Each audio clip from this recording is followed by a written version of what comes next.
Back to news. BC quota చట్టం చేయాల్సిన కాంగ్రెస్, బీజేపీలు బంద్లో పాల్గొనడం హాస్యాస్పదమన్నారు బీఆర్ఎస్ ఎంపీ వద్దిరాజు రవిచంద్ర. బీసీలకు 42% రిజర్వేషన్లు ఇవ్వకుండా ఎన్నికలకు వెళ్తే కాంగ్రెస్ కు బొంద పెట్టడం ఖాయమంటున్న రవిచంద్రతో మా ప్రతినిధి స్వామి ఫేస్ టు ఫేస్. బీసీ నాయకులంతా కథం తొక్కుతున్నారు. హైదరాబాద్ ఆర్టీసీ క్రాస్ రోడ్లో పెద్ద ఎత్తున కూడా బీఆర్ఎస్ నాయకులు, ఎమ్మెల్యేలు, ఎంపీలు, మాజీ మంత్రులంతా తరలి వచ్చారు. మనతో పాటు రాజ్యసభ సభ్యులు వద్దిరాజు రవిచంద్ర గారు ఉన్నారు. వారు తెలుసుకుందాం. సార్ చెప్పండి, ఒకవైపు భారతీయ జనతా పార్టీ, కాంగ్రెస్ కూడా రెండు ఈరోజు ధర్నాలో పాల్గొంటున్నాయి.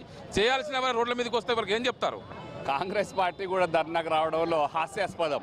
ఎందుకంటే మేమే అన్ని బీజేపీ కానీ బీఆర్ఎస్ కానీ ప్రతిపక్షాలు మిగతా అన్ని పార్టీలు ఎవరైనా కూడా పోరాటం చేసేదే మీరు ఇచ్చిన జీవోలు పనిచేయలేదు, మీరు చేయాల్సిన పని చక్కగా చేయలేదు, పార్లమెంట్లో చేయాల్సిన పని చేయకుండా గల్లీలో చేస్తున్నారు, ఢిల్లీలో చేయాల్సిన పని చేయకుండా. మీ ఇండియా కూటమిలో 240 మంది ఉన్నారు. వాళ్ళ ద్వారా రాహుల్ గాంధీ గారిని ముందు పెట్టి అక్కడ పార్లమెంట్లో మూవ్ చేయాల్సిన చేయకుండా, సెక్షన్ 9 గురించి ఆలోచించకుండా గల్లీలో రాజకీయం చేస్తూ మళ్ళీ మేము తగుదనమ్మా, మేము బీసీలకు అండగా ఉంటామని మీరే ధర్నా చేస్తే దొంగ అన్నట్టుగా ఉంది. ఇది రాష్ట్ర మంత్రులు వచ్చి రోడ్డు మీద కూర్చుంటున్నారు, కాంగ్రెస్ నేతలు పక్కనే మీ పక్కనే కూర్చున్నారు. వాళ్ళకి ఏం చెప్తారు? మీరు పొంగు దండాలు పెట్టినా, పొర్లు దండాలు పెట్టినా మిమ్మల్ని, మీ పార్టీని నమ్మరు. బీసీ సోదరులు ఎవ్వరూ నమ్మరు కాంగ్రెస్ పార్టీని. ఇది 100% ఖాయం.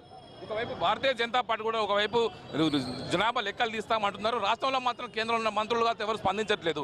కేంద్ర మంత్రులు ఎందుకు మాట్లాడలేదు అనుకుంటున్నారు?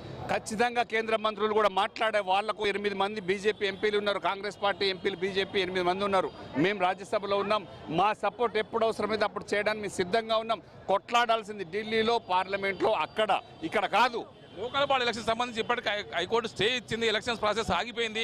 మరోవైపు దీనికి బీసీలంతా కాదు, మాకు రిజర్వేషన్ వచ్చేంత వరకు కూడా మేము ఎలక్షన్ వద్దని చెప్పి కోరుకుంటున్నారు. మీరేమంటున్నారు? ఖచ్చితంగా 42% విద్య, ఉద్యోగాలు, రాజకీయ మొత్తం చట్టబద్ధత కల్పించిన తర్వాతనే ఎలక్షన్ పోవాలి. మాకేం తొందర లేదని చెప్తాం. చూస్తున్నాను ఖచ్చితంగా లోకల్ బాడీ ఎలక్షన్స్లో బీసీలకు 42% రిజర్వేషన్లు ఇచ్చిన తర్వాత ఎలక్షన్స్ పోవాలని చెప్పేసి ఎంపీ వద్దిరాజు రవిచంద్ర అంటున్నారు. మరోవైపు ఇవ్వాల్సినటువంటి కాంగ్రెస్, కేంద్రంలో ఒప్పుకోవాల్సిన బీజేపీ కూడా రెండు డ్రామాలు ఆడుతున్నాయని చెప్పేసి అని ఆరోపిస్తున్నారు.